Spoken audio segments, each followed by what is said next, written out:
Senator Lummis. Thank you, Mr. Chairman. I appreciate your appearing here today. Thank you for joining us. Mr. Mosher, I want to ask you a straightforward question based on your law enforcement experience at the Treasury Department. If an investigator was forced to choose between investigating an illicit finance case involving cash or digital assets, which do you believe most would choose and why? Thank you for the question, Senator Lummis.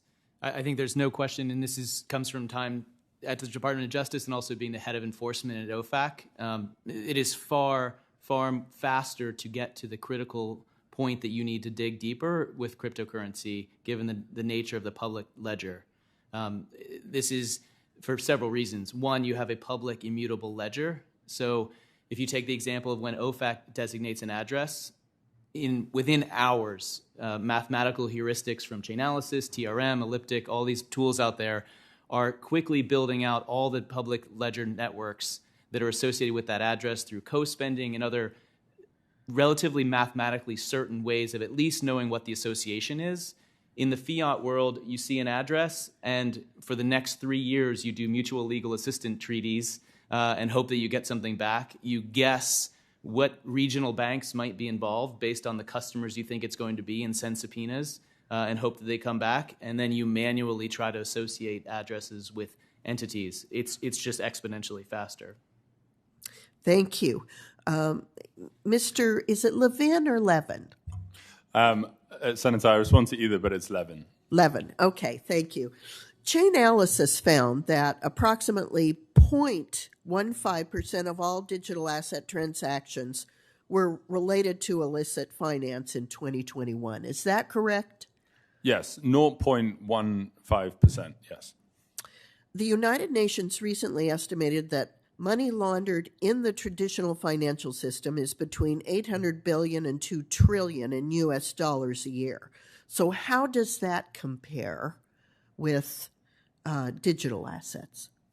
Thanks, Senator. So just to put the like-for-like comparison, it's important to look at the percentages as estimates. And so, in the traditional financial sector and the OECD and IMF and others, estimate somewhere between 2 to 5% of world, financial flows are related to money laundering and illicit flows.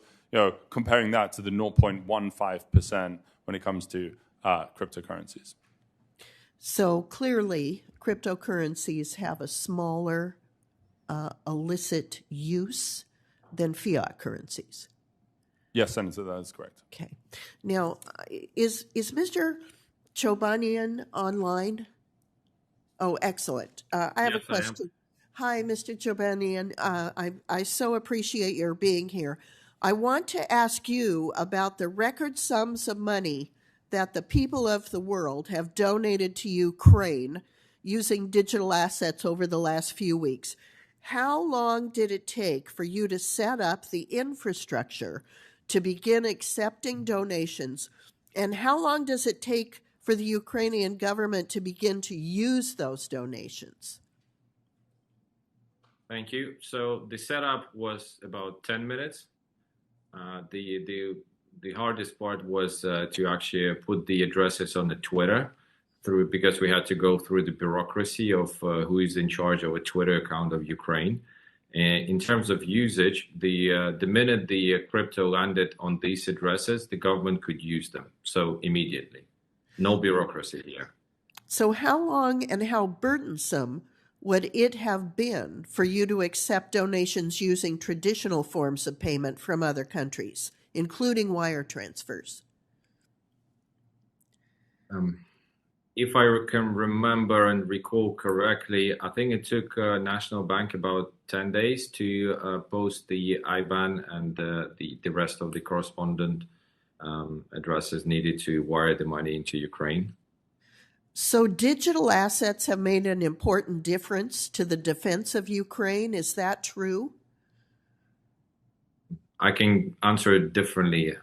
We actually received the first humanitarian aid on the second day after we received the first crypto. So we spent it immediately, and next day the goods were in Ukraine, less than 24 hours.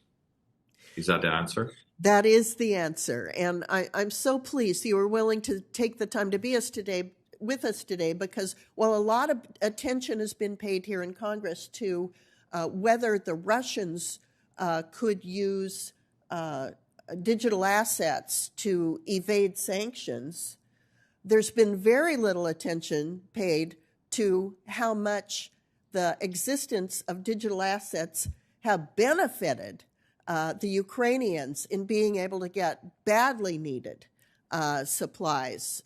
So I'm deeply grateful to all of our witnesses today. Thank you very much, Mr. Chairman. I yield back. Is Senator Warner with us remotely? I am, Senator Toomey. I'm here. Senator Warner is recognized. Well, thank you. And